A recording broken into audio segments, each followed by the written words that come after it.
Hello बच्चों, कैसे हैं आप सब। आशा है कि आप सब लोग अच्छे से होंगे, सभी लोग अच्छे होंगे। और आज हम लोग गणित विषय में परमेय संख्याएं क्लास 8 की परमेय संख्याओं के टॉपिक पे चर्चा करेंगे। ठीक है, उनको जानेंगे परमेय संख्याएं क्या होती हैं, उनको कैसे जोड़ा जाता है, कैसे घटाया जाता है, सभी को जानेंगे। ठीक है, चलिए क्लास को स्टार्ट करते हैं।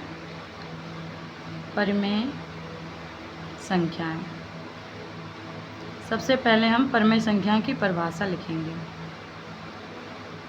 परिभाषा में हम क्या लिखेंगे? परमेय संख्या को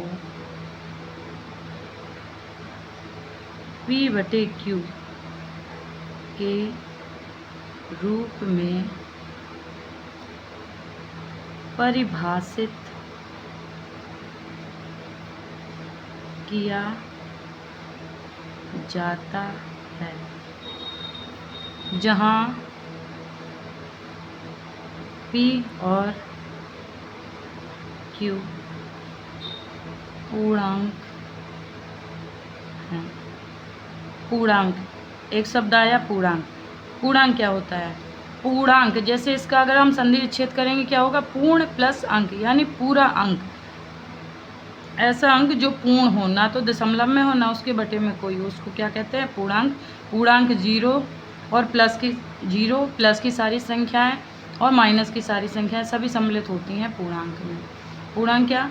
ऋणात्मक संख्याएं प्लस धनात्मक संख्याएं प्लस शून्य, सभी को मिलके पूर्णांक बनता है। तो P और Q क्या है? पूर्णांक है। और जहाँ Q not equal to 0, Q का मान 0 नहीं होता है। ठीक है, तो ये तो हो गई परमेय संख्या की परिभाषा। अब परमेय संख्याओं की जो संक्रियाएं हैं वो लिखेंगे हम लोग। परमेय संख्याओं की संक्रियाएं। संक्रियाएं क्या होता है? संक्रियाएं का मतलब होता है, जिसे हम अपनी भाषा में कहेंगे नियम। तो पहले लिखेंगे, पहला नियम है परमेय संख्याओं का योग। परमेय संख्याओं का योग कैसे करते हैं? ठीक है, जैसे अगर दो परमेय संख्याएं दी गई हैं बच्चों, जब भी ये क्लास आप अटेंड करना तो अपने सामने किताब को खोल के रखना। ठीक है, क्योंकि जब किताब आपके सामने होगी तभी आपको अच्छे से समझ में आएगा। ठीक है, तो योग क्या कहते हैं? जैसे मान लीजिए जब दो परमेय संख्याएं दी गई हों। ठीक है, दी गई हों, मान लीजिए पहली परमेय संख्या P/Q है और दूसरी परमेय संख्या दी गई है R/Q। यानी यहाँ अंश देखो दोनों का अलग अलग है। यहाँ पे P दिया है, यहाँ Q दिया, लेकिन हर दोनों का क्या है? Q दिया गया है। ठीक है, तो अंश तो उनके अलग अलग है लेकिन हर सेम है। जब ऐसी दो परमेय संख्याएं दी गई हों जिनकी ऊपर की संख्याएं अलग अलग हों और हर दिन के सेम हों, तो हम उनका योगफल कैसे करते हैं? हम करते हैं P/Q प्लस R/Q। क्या लिखेंगे? इनके ऊपर की संख्याएं यानी अंश को हम लोग जोड़ देते हैं और हर जो है उसको हम लोग जैसे का तैसा लिख देते हैं। तो ये एक नियम तो ये है आपका, जब दो परमेय संख्याएं दी गई हों जिनके हर सेम हों और इनके अंश अलग अलग हों। ठीक है, इतना समझ में आया? चलिए आगे देखते हैं इनके नियम। ओके, चलिए आगे देखते हैं। आगे इसी में एक चीज़ और समझ लीजिए कि यदि कोई परमेय संख्या ऐसी दी गई है जिसमें अंश का मान प्लस में है और हर का मान माइनस में है, क्योंकि ऊपर की संख्या अंश है, तथा दूसरी संख्या ऐसी दी गई जिसका अंश भी माइनस में है और हर भी माइनस में है, तो क्या ये दोनों संख्याएं बराबर होंगी? चलिए देखते हैं कैसे। तो P/Q है जैसे, ठीक है, और ये एक माइनस की P/Q है, तो ये दोनों बराबर होंगी, क्योंकि माइनस का चिन्ह चाहे तो किसी भी संख्या में, चाहे अंश में लगा या हर में, उसका मान तो ऋणात्मक ही होता है। तो ये दोनों संख्याएं बराबर होंगी। तथा माइनस की जो P है और माइनस का Q है, जब अंश और हर दोनों में माइनस का चिन्ह है तो ये चिन्ह कैंसिल हो जाता है और ये किसके बराबर हो जाता है, p/q के। तो एक चीज़ तो हमें ये याद रखनी है कि माइनस के p और माइनस के q, यानी एक ऐसी परमेय संख्या जिसके अंश और हर दोनों में माइनस लगा है तो वो प्लस की संख्या के बराबर हो जाती है। और अगर ऐसी परमेय संख्या है जिसके हर में माइनस है और एक दूसरी संख्या ऐसी है जो संख्याएं सेम है, ठीक है, लेकिन जिसके हर में माइनस है, एक के हर में माइनस है, यहाँ दिया गया है एक के अंश में माइनस, तो ये दोनों इक्वल होंगे क्योंकि दोनों का ही मान क्या होगा, ऋणात्मक होगा। चलिए अभ्यास शुरू करते हैं। आप अपनी किताब को सामने रखिएगा, जहाँ पे समझ में ना आए कमेंट बॉक्स में कमेंट करिएगा। अगर वीडियो पसंद आए तो लाइक करिएगा और अपने दोस्तों में भी को बताइए ताकि वो भी अच्छे से पढ़ सकें, ठीक है। चलिए पहला सवाल शुरू करते हैं। सरल कीजिए।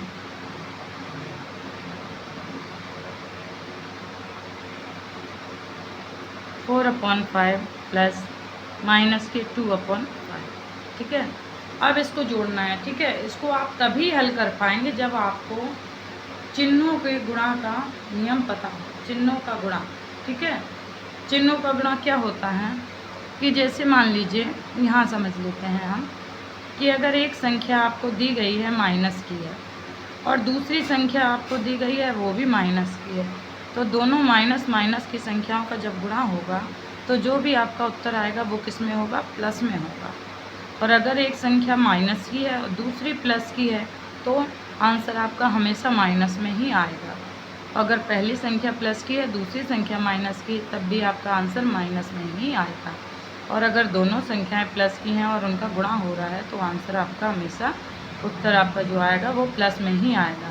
तो इस नियम को याद हमेशा रखिएगा। और इसको याद करने का एक तरीका है कि जब दो संख्याओं का गुणा हो रहा है और दोनों संख्याओं के चिन्ह सेम हैं, एक से हैं, यहाँ देखो यहाँ भी माइनस यहाँ भी माइनस तो प्लस में आया, यहाँ प्लस तो प्लस में आया।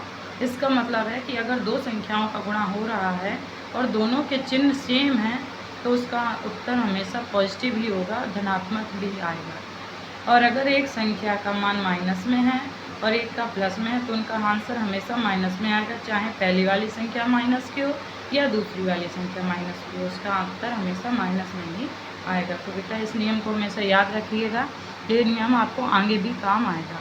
अब यहाँ देखते हैं ये कोष्टक में संख्या क्यों लिखी गई, क्योंकि एक साथ दो चिन्ह नहीं लिखे जा सकते। अब इसको हल करते हैं तो 4/5 प्लस और माइनस, एक देखो प्लस आया एक माइनस, अगर ये बीच में कोई चिन्ह नहीं, कोष्टक लगा है, इसका मतलब ही गुणा का चिन्ह है, ठीक है। तो प्लस में माइनस का गुणा होगा, क्या आएगा, माइनस 2/5। अब यहाँ देखो, यहाँ हर दोनों के हर सेम है, यहाँ भी 5 है यहाँ भी 5 है। तो हमने अभी नियम ऊपर क्या लिखवाया था कि जब हर समान हो तो अंशों को घटा देते हैं। क्या बताया था हमने कि जब हर समान हो, ये नियम लिखवाया था ना अभी, तो क्या होता है, p-r/q। याद है या भूल गए तुरंत? देखो अब यहाँ पे हर समान है तो अंशों को घटा देंगे, क्या होगा, 4 - 2/5, सीधी लाइन 5। अब 4 में से 2 गए, जो संख्या ज़्यादा है, कौन सी ज़्यादा है, 4 है ना, 4 में से 2 गए, क्या है, 2/5। यही आपका आंसर होगा, ठीक है। इनकी प्रैक्टिस करिए, प्रैक्टिस करना, ठीक है। अब देखो अगला सवाल है प्लस 2/-5। अब यहाँ देखो, अभी हमने ऊपर ही बताया आपको, क्या बताया कि अगर माइनस की अंश है और माइनस का हर है तो ये p/q यानी प्लस के बराबर होता है। यहाँ भी देखो माइनस 4 में भी है और 5 में भी, तो ये किसके बराबर होगा, 4/5 का। और अभी हमने ये बताया था कि अगर हर में माइनस लगा है तो ये अंश में माइनस लग जाता है, संख्या के बराबर ही होता है। तो हम इसको ऊपर ले जाएंगे माइनस को और इसे नीचे वाले से हटा देंगे। अंश में लगा दिया माइनस, हर में हटा दिया। अब देखो ये सवाल और पहले वाला सवाल सेम हो गया ना। अब इसको जैसे सेम हो गया ये, ठीक है। देखो ये माइनस के 4/5 और ये प्लस 2/-5, पहला और ये वाला देखो सेम बन गया। अब इसको जैसे पहला वाला लगाया वैसे इसको लगाएंगे। ये 4/5 और ये प्लस और माइनस का मल्टीप्लाई क्या होगा, माइनस, और 2/5। अब जब हर समान है तो अंशों को घटा देते हैं। क्या आएगा? 4 में से 2 गए, 2/8। ये छोटी छोटी चीज़ें हैं जिन्हें याद रखना बहुत ज़रूरी है। ठीक है, अब चलिए शुरू करते हैं अगला सवाल। सवाल नंबर दूसरा है। इसमें क्या है? संख्या रेखा पर संख्या रेखा की सहायता से सरल कीजिए। इसका मतलब है कि इस सवाल को पहले तो अपन को लगाना है, उसके बाद इसे संख्या रेखा पे दिखाना है। हम अभी आपको बताएंगे संख्या रेखा होती क्या है। ठीक है, देखो वही नियम होगा, वही नियम लगेगा। यहाँ प्लस माइनस का -3/2, लेकिन अब यहाँ पे देखो हर दोनों के अलग अलग है। जब हर अलग अलग है तो हरों का क्या लेते हैं? लासा।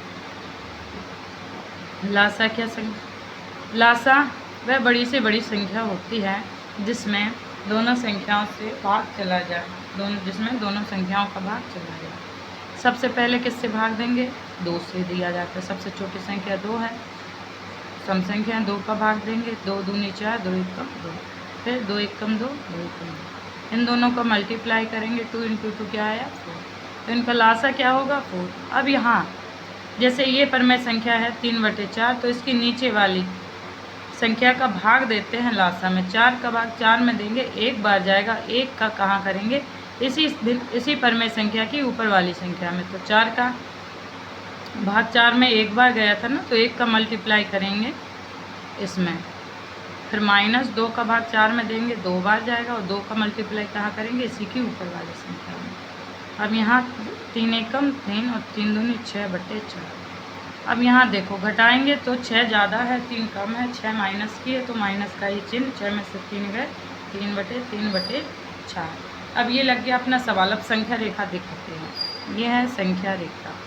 एक सीधी लाइन खींचते हैं, यहाँ बीच में मिडिल में रखते हैं 0, दाएं तरफ चलते हैं तो प्लस की संख्याएं बराबर, इन दोनों चिन्हों की बराबर दूरी होती है। 1 2 3 4 5। नीचे जितने हार होते हैं उतनी लाइन खींच लेते हैं। यहाँ चलते हैं माइनस, इस तरफ जाते हैं तो प्लस की संख्या है, इस तरफ जाते हैं तो माइनस की संख्या। 1 2 3 4। अब यहाँ लिखेंगे तो 1/4, 2/4, 3/4। हर में जो है वही रहता है, 4/4 और 5/4। आगे लिखो, इतना चाहो लिखो, लेकिन जितना हार है उतना पर्याप्त है। अपने सवाल इतने में लग जाएगा। माइनस के 1/2 4, माइनस का 2/4, माइनस का 3/4 और माइनस का 4/4। ठीक है, अब यहाँ देखो जब भी संख्या रेखा पे दिखाते हैं तो सवाल हम लोग यहाँ से हल करते हैं। 3/4 यानी 3/4 प्लस का है ना, तो प्लस का है तो प्लस 0 से जाएंगे। 3/4 कहाँ है? यहाँ। तो 0 से चले कहाँ तक? 3/4, ये चले 0। और जैसे जिस दिशा में जा रहे हैं उसी दिशा में हम लोग एरो लगा देते थे। चले 0 से कहाँ चले? 3/4, यहाँ। फिर माइनस के 6/4, तो 3/4 अपन आगे चल चुके हैं। अब पीछे 6/4 जाना है तो 3 तो ये वापस आना पड़ेगा, फिर 3 और चलना पड़ेगा, तभी तो 3 और 3 6 होगा। तो अब यहाँ से वापस चलते हैं। यहाँ से कहाँ चलेंगे? 3 तक जाएंगे। तो ये अब इस तरफ जा रहे हैं तो इस तरफ एरो लगेगा। ये एरो दर्शाता है, दिखाता है कि हम लोग किस दिशा में जा रहे हैं। तो ये इसका मान क्या हो जाएगा? इसका मान होगा 3/4 और इसका मान क्या होगा? माइनस के 6/4। और ये जो इतनी दूरी अपन ने चीज़ चली है यही अपना आंसर है। इसको अपन कैसे करेंगे? ये 0 से, तो ये अपना जो आंसर है, यहाँ से इस साइड चले हैं ना, तो इसी साइड 3 लगेगा, माइनस के 3/4। ठीक है, समझ में आया? अगर नहीं समझ में आया हो तो पूछ लेना आप लोग अच्छे से, कोई भी संकोच या हेजिटेशन नहीं रखना। आगे चलो, अगला सवाल है माइनस के 3/-4 प्लस 5/-6। ठीक है, अब यहाँ पहले ही बता चुके हैं कि जब अंश और हर दोनों में माइनस लगा है तो वो संख्या प्लस की हो जाती है, पॉजिटिव, तो 3/4 लिख सकते हैं। और ये पहले सवाल में भी बताया था हमने कि अगर हर माइनस में लगा हो तो इसके अंश में माइनस, अंश में लग, इसी संख्या में माइनस लग जाता है अंश में। ठीक है, ऊपर फार्मूला पलट के देख लेना पेज के। तो इसको हम कैसे लिख सकते हैं, माइनस के 5/6 लिख सकते हैं। अब यहाँ देखो 3/4 लिखा और ये प्लस माइनस माइनस 5/6। अब यहाँ हर में 4 है, यहाँ 6 है, अलग अलग है, तो 4 और 6 का लासा लेंगे। धीरे धीरे बार बार लासा लेने की ज़रूरत नहीं, आप लोगों को प्रैक्टिस हो जाएगी कि ऐसी कौन सी संख्या है जिसमें 4 और 6 दोनों से भाग चला जाए। तो कौन सी है, जो 4 के भी पाड़े में आती है और 6 के भी पाड़े में आती है। तो 4 तिया 12 और 6 दूनी 12, तो 12 आएगी। और अगर लासा निकाल के देखते हैं तो देखना 12 ही आएगा। 2 का भाग दिया 4 में 2 बार, 6 में दिया 3 बार, फिर 2 का भाग दिया 1 बार, फिर 3। अब 3 का भाग देंगे तो 3 एकम 3।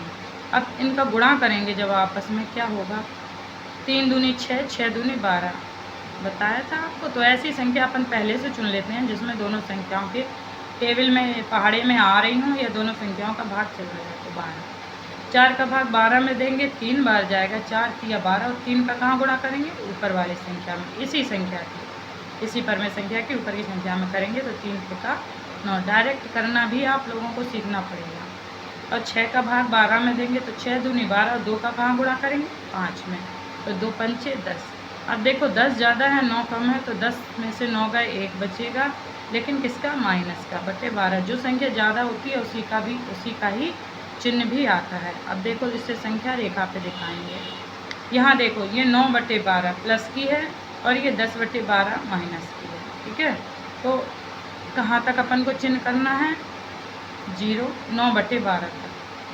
9, 1, 2, 3, 4, 5, 6, 7, 8, 9, 10, एक और आगे कर लो।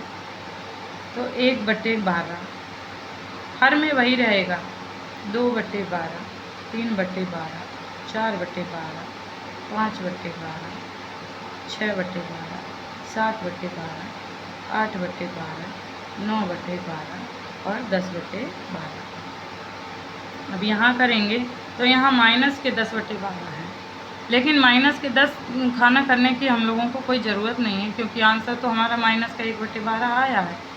तो 1, 2, 3, 4 पर्याप्त है, इतना ही पर्याप्त है। तो माइनस के 1/12, माइनस के 2/12 और माइनस के 3/12, ठीक है, ऐसे चलेंगे। अब देखो ये 9/12 प्लस का है, पॉजिटिव है, यानी 0 से हम लोग कितने कदम चलेंगे, 9/12 के पास जाएंगे हम लोग। तो चले गए, और ये एरो भी इसी साइड दिशा में आएगा, ठीक है। अब 10/12 यानी 10 कदम फिर पीछे लौटना है। तो पहले ये 9 जो चले थे वो वापस लौटना पड़ेगा ना, फिर एक और चढ़ेंगे तो 10 हो जाएगा। तो यहीं से वापस, यहीं से, और ये हो गए हम लोग वापस। तो ये जो पहला चिन्ह था ये कितने चले थे अपन, 9/12, और ये कितने चले, माइनस के 10/12। अपन टोटल अपन ने चली कितनी, क्योंकि वो तो गए और फिर वापस लौटा है तो वो दूरी तो गिनी नहीं जाएगी। अब क्या चलेंगे, अपना आंसर क्या है, ये माइनस के 1/12, यानी 0 से कहाँ दिखाएंगे, ये 0 से, ये जो आंसर है अपना, ये इस दिशा में तीर लगेगा, और ये आंसर कितना, माइनस के 1/12। यही अपना संख्या रेखा पे दिखाना होता है, ठीक है।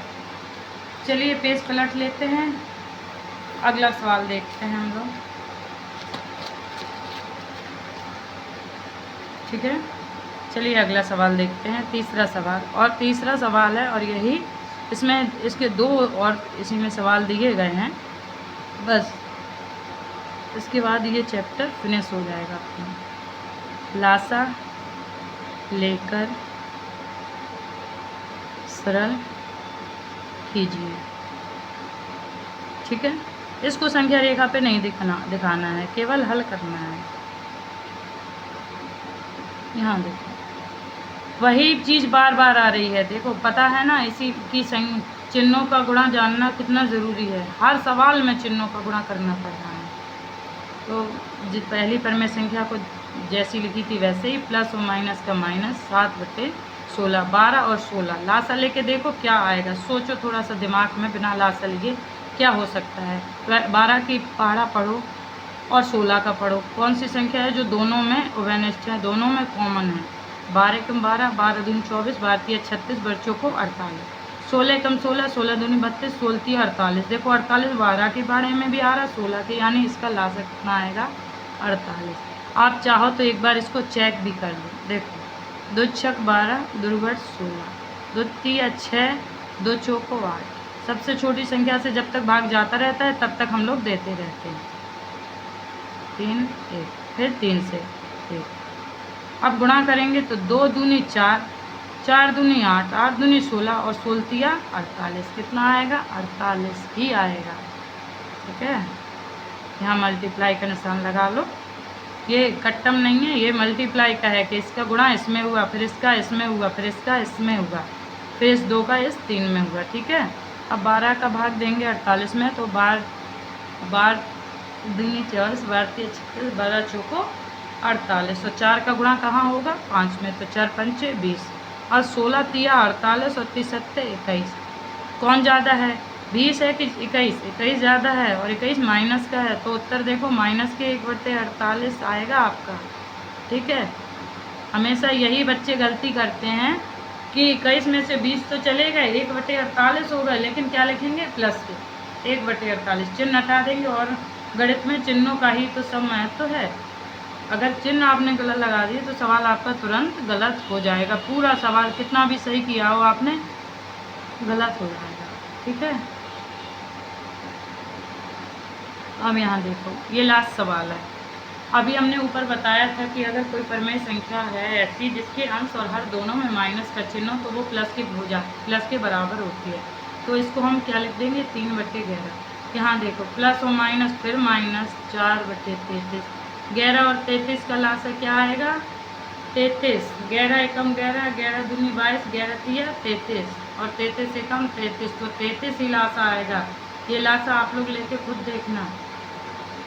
ठीक है, 11 तिया 33 और 3 का ऊपर गुणा, तो 3 3 का 9 माइनस 33 एकम 33 और 1 का 4 में, तो 4। अब 9 ज़्यादा है और 9 प्लस के हैं, तो उत्तर अपना 5 आएगा प्लस में 5/33।